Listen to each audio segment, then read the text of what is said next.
All right, we're on problem number 7. And when I copied and pasted, I made it a little bit smaller, so I'm going to read it for you just in case this is too small for you to read. But it says, use the proof to answer the question below. So they gave us that angle 2 is congruent to angle 3. So angle 2, or the measure of angle 2, is equal to the measure of angle 3. I'm starting to get the knack of the language that they use in geometry class.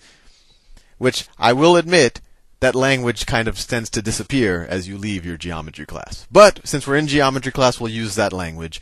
So the angle 2 is congruent to angle 3, which means that their measure is the same, or that they're the same angle essentially. Fair enough? So let's see. Statement 1, angle 2 is congruent to angle 3. That's given. I drew that already up here. Statement 2, angle 1 is congruent to angle 2. Angle 3 is congruent to angle 4. So they're saying that angle 2 is congruent to angle 1, or angle 1 is congruent to angle 2. That's there, right there. And that angle 4 is congruent to angle 3.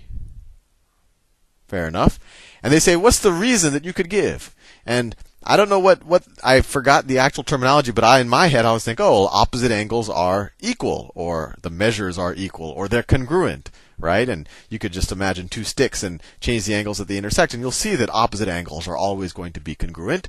But let's see, that is the reason I would give. Opposite angles are congruent. Let's see which statement of the choices is most like what I just said. Complements of congruent angles are congruent. Complements.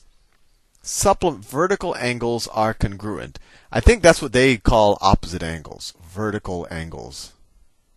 I think that's what they mean by opposite angles. Supplements of congruent angles are congruent. That's not true. Corresponding angles are congruent. These aren't corresponding. I think this is what they mean by vertical angles.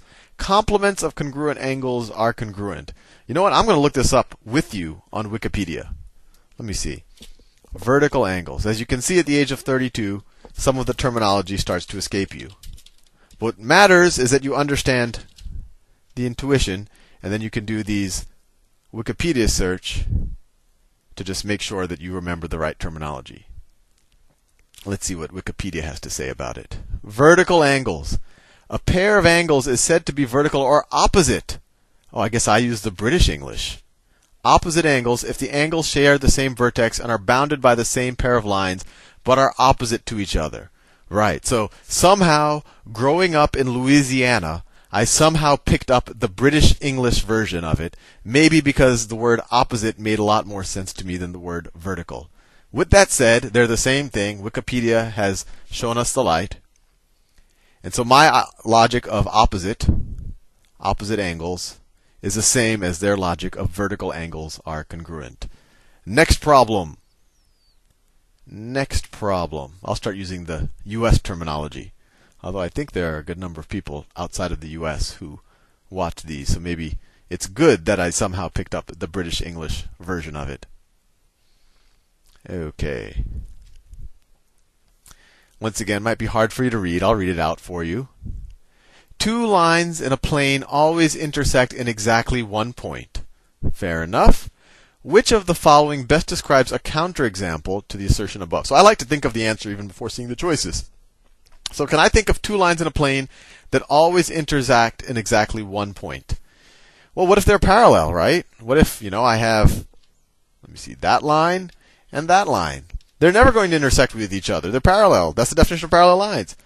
The other example I can think of is if they're the same line. I guess you might not want to call them two lines then, but I would. If I had this line and then I had another, well, that's parallel, but imagine if they're right on top of each other. They would intersect everywhere.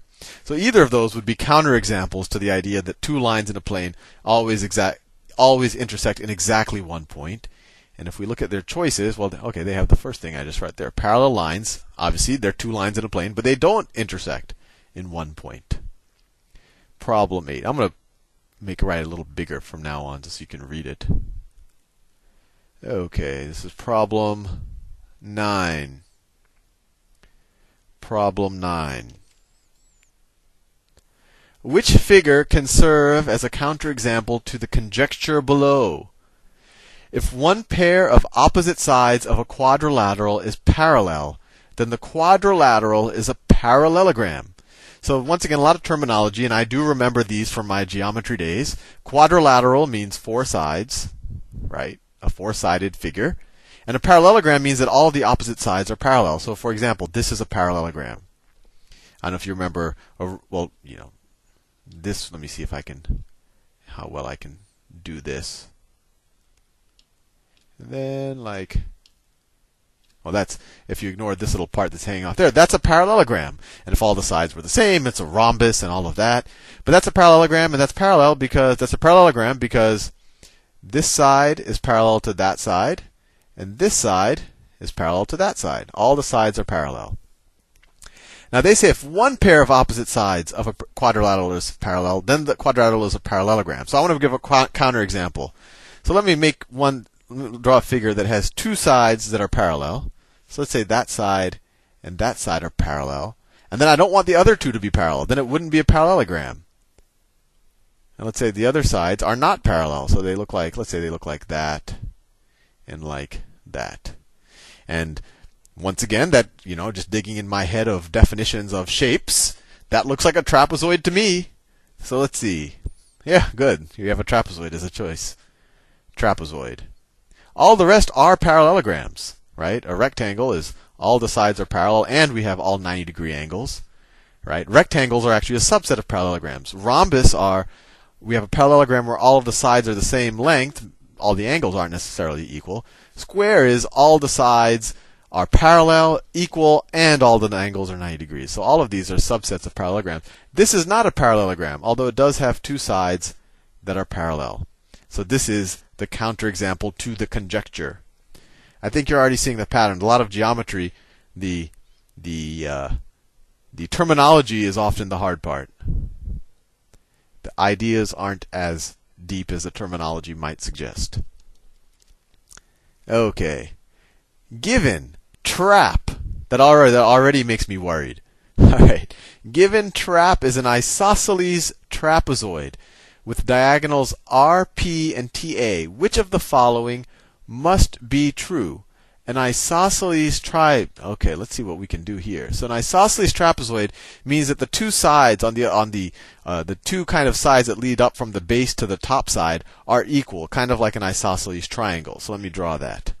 Actually, I'm kind of guessing that. I haven't seen the definition of an isosceles triangle anytime in the recent past, but an isosceles trapezoid, but it sounds right, so I'll go with it. And that's a good skill in life. Oh, whoops. To make your best. Let's see. So I think what they say when they say isosceles trapezoid, they're essentially saying that this side, it's a trapezoid, so that's going to be equal to that. And they're saying that this side is equal to that side. It's isosceles trapezoid. Okay? Which of the following, and they say RP and TA are diagonals of it. So let me draw that. So let me actually write the whole trap. So this is T, R, A, P is a trapezoid. And let me draw the diagonals. RP is that diagonal. And TA is this diagonal right here. Okay. All right, let's see what we can do. Which of the following must be true? RP is perpendicular to TA. Well, I can already tell you that that's not going to be true, and you don't even have to prove it because you can even visualize. If you squeezed the top part down, right? Imagine some device where this is kind of the cross section. If you were to squeeze the top down, right? They didn't tell us how high. Then these angles, you can imagine that both of these angles. Let me see if I could draw it. That angle and that angle, which are opposite or vertical angles, which that's the U.S. word for it. Those are going to get smaller and smaller if we squeeze it down, right? And in order for both of these to be perpendicular, those would have to be 90-degree angles, and we already can see that that's definitely not the case. All right, RP is parallel to TA. Well, that's clearly not the case. They intersect.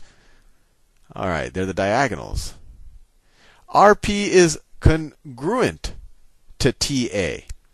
Well, now that looks pretty good to me, right? Because it's an isosceles trapezoid. If we drew a line of symmetry here, if we draw a line of symmetry, everything you see on this side is going to be kind of congruent to its mirror image on that side, right? So both of these lines, this is going to be equal to this, and I can make the argument, but basically we know that RP, since this is an isosceles trapezoid, you could imagine kind of continuing a triangle and making an isosceles triangle here. Then we would know that that angle is equal to that angle.